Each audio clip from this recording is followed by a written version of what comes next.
Kuha o puli o. Ay siguro 5 kilo na yan. Pwede. No? Pero ang dami yung buhay pa.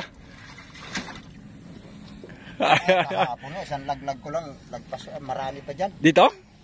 Dyan oh, dito maagos dito, mahirap Ang dito. daming huli o. Puro lubak-lubak. Meron tayo, lambat oh. Laki ng lambat. Bagong bili mo yan? Ano ba? Mag 2 taon na to. Bisitahin ko mga kapwa yung ano ko, kubo ko dito sa taniman ko. Pero malalim pa yung tubig. Ito yung bakas ni Inting. Tingnan niyo mga kapwa yan. May bahay doon. Tapos yun, nandun pa yung kubo ko sa unahan. Kaya maglalakad ako. Yan, malalim pa yung tubig. Lagpas tuhod pa. Yan, malawak yung tubig yan. Ako kung may mga tao pa dito sa mga bahay-bahay na yan dito. Kaya pasyanan ko muna yung kubo ko, baka meron ng problema o na babad na rin sa tubig yung mga sahig nun. Saka yung aso papakainin ko muna. Ay, medyo malalim dito ngayon mga kapwa. So, mga kapwa, yan ang mga bahay dito. Ayan.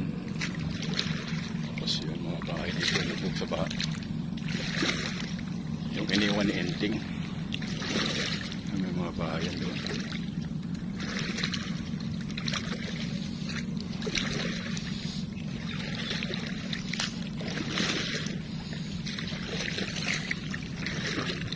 Yung mga dating taniman ngayon palaisdaan na.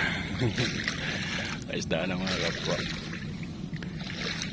sa lalim ng tubig.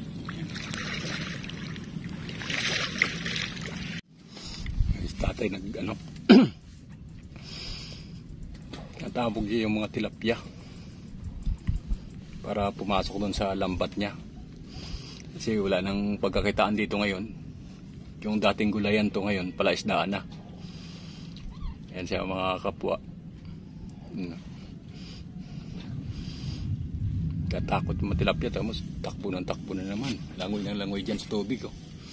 Kasi bubuksan niya ano, tawag dito, ahunin niya yung mga ilagay niyang lambat dyan para makahuli siya.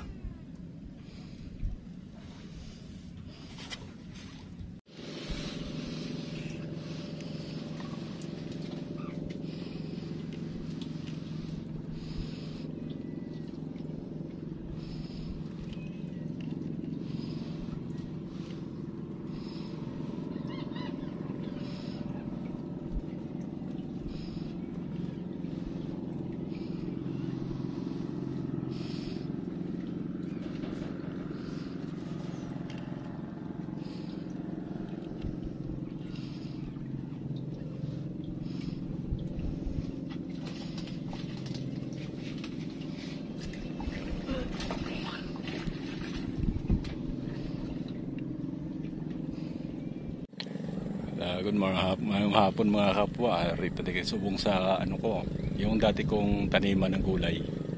Ano, may nangunguli ng isda diyan oh. Bangka nang ginagamit dito, manguli ng isda.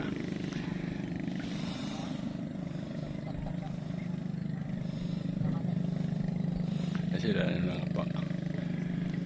Ano yung uli nyo? Isda? Meron na? Nanguhuli pa lang, wala pang nahuli. Lapitan natin.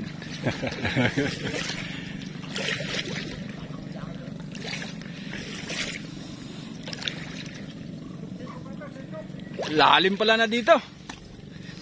Malalim na.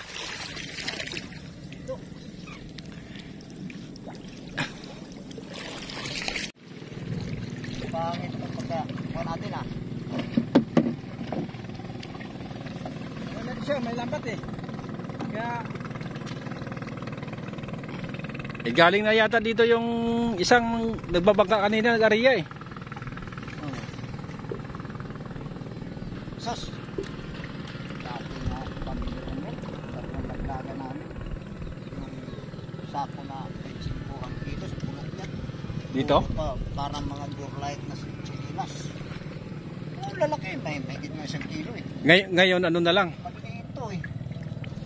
Magos pa.